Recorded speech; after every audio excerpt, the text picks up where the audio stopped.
Te saluda tu amiga Marisabel Linares desde el Ministerio de Biblia es Vida.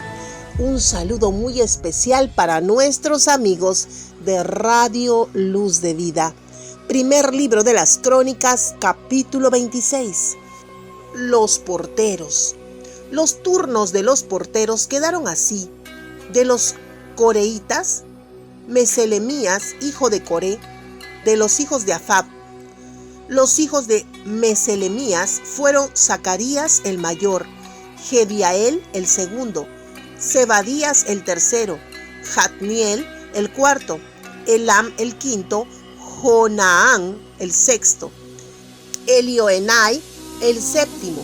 Los hijos de Obed-Edom fueron Semaías el mayor, Josabad el segundo, Joá el tercero, Sacar el cuarto, Natanael el quinto, Amiel el sexto, Isacar el séptimo y Peutai el octavo.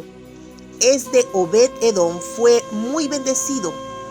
Es que Obed-Edom fue muy bendecido por Dios. Semaías, hijo de Obed-Edom, también tuvo hijos, que fueron jefes de sus familias paternas, pues eran muy capaces y valientes.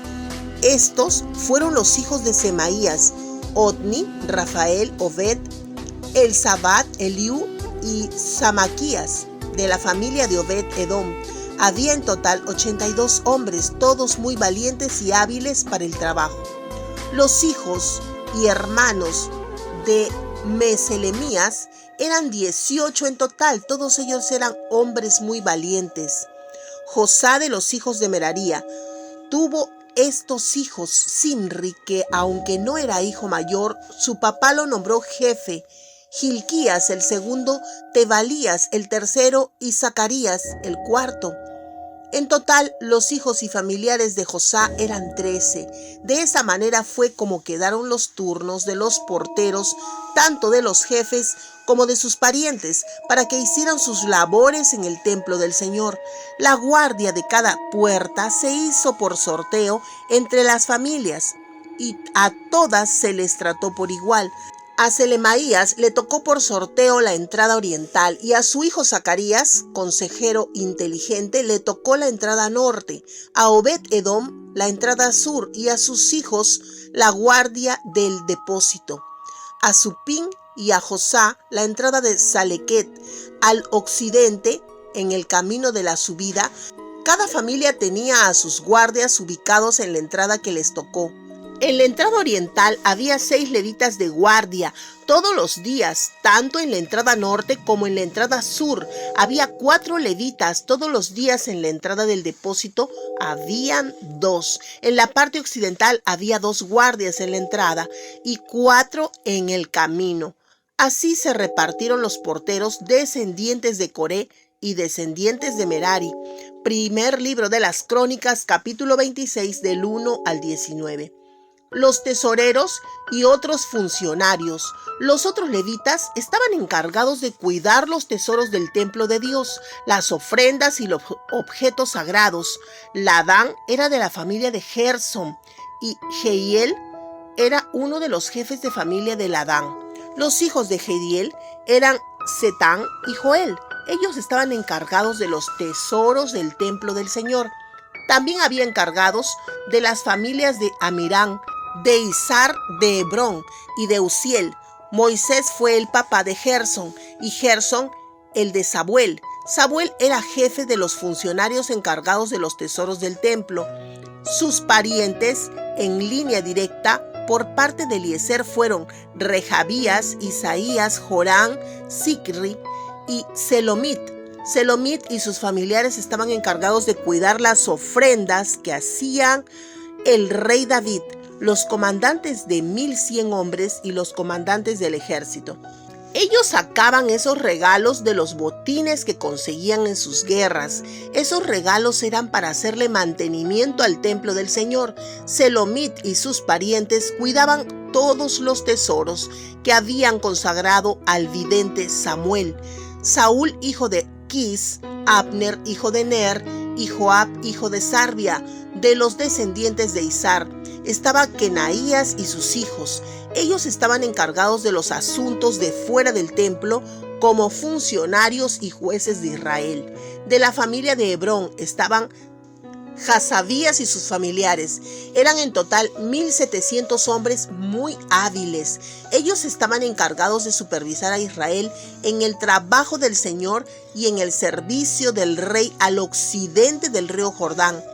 Jerías era el jefe de los descendientes de Hebrón, tal como aparece en los registros de familia.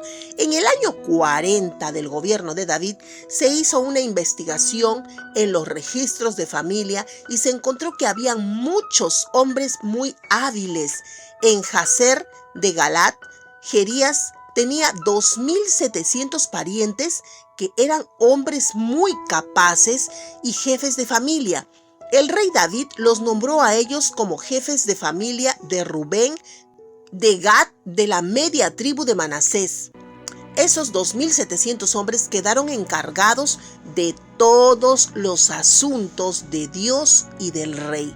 Primer libro de las Crónicas, capítulo 26, del 20 al 32.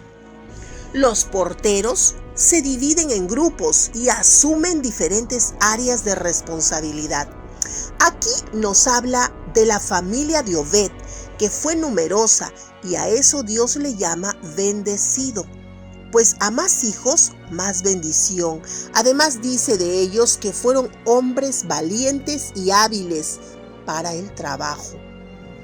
¿Quién los hizo así? Fue Dios. Fue Dios, pero ¿y si no fuera así? Aún nos queda clamar a Dios y pedir por valor y habilidades. Recuerda que aquel que se crea débil en algo, veamos 2 Corintios 12:9, dice: pero el Señor me dijo, mi bondad es todo lo que necesitas, porque cuando eres débil, mi poder se hace más fuerte en ti. Por eso me alegra mis debilidades. Así el poder de Cristo vive en mí. Así que cuando no te sientas capaz de hacer algo que se te encomendó, busca a Dios en oración y Él suplirá para que te haga capaz o valiente en todo aspecto de tu necesidad. Algunos levitas lo encomiendan cuidar los tesoros y las ofrendas del templo, y a otros como funcionarios y jueces en las regiones diversas de Israel. Dios te dé un día bendecido y que tengas coraje, fuerza o valor para enfrentar tu día. Los cristianos no debemos ser personas débiles, temerosas. Tenemos al gran ejemplo de nuestro Señor Jesucristo, nuestro Salvador. Muchas veces nuestras capacidades dictan a nuestra mente que no somos capaces de hacer tal o cual cosa. Te lo dice alguien que le es difícil de concentrarse en la lectura aún, pero sin embargo, el Señor me potencia. En el Señor lo puedo, todo puedo en el Señor. Clama, pide, y el Señor te dará las fuerzas, la concentración aún. Pero nosotros pensamos que hay cosas que no podemos, que estamos limitados, cuando aún ni siquiera lo hemos intentado. El ejercicio es lo principal. Ejercítate para hacer aquello que quieres llegar a ser, aquello que te ha encomendado Dios. Funcionario. ¿Quién es un funcionario? En el diccionario dice que un funcionario es aquella persona que se desempeña profesionalmente en un empleo público. Entonces, los funcionarios de los que nos habla la Biblia son personas que estaban perfectamente calificadas para el puesto recibido. ¿Y quién les daba ese talento? Obviamente, Dios. No olvides que quien te capacita para la función que ejercitas en la congregación o que vas a ejercitar es Dios mismo. ¿Y cómo lo vas a descubrir? Solo a través de tu servicio. Como viste en el texto, habían porteros o ujieres, un trabajo tan hermoso como el que es recibir, saludar a la gente y dirigirla. El tesorero se encarga de recolectar los ingresos, posesiones y eran quienes veían cuál era la necesidad del templo y su mantenimiento. Recuerda una vez más, los dones que Dios te da en el momento de tu conversión son para el servicio de la congregación. No te quedes con los dones, ejercítate, sirve y sabrás en qué área puede ser de ayuda. Si gustas de los mensajes de la palabra de Dios, es hora que nos ayudes a compartirlos para poder llegar a más hogares. Y no te olvides que todos los días estamos haciendo devocionales, un tiempo especial para pasar con Dios. Suscríbete, comenta y comparte todos los días.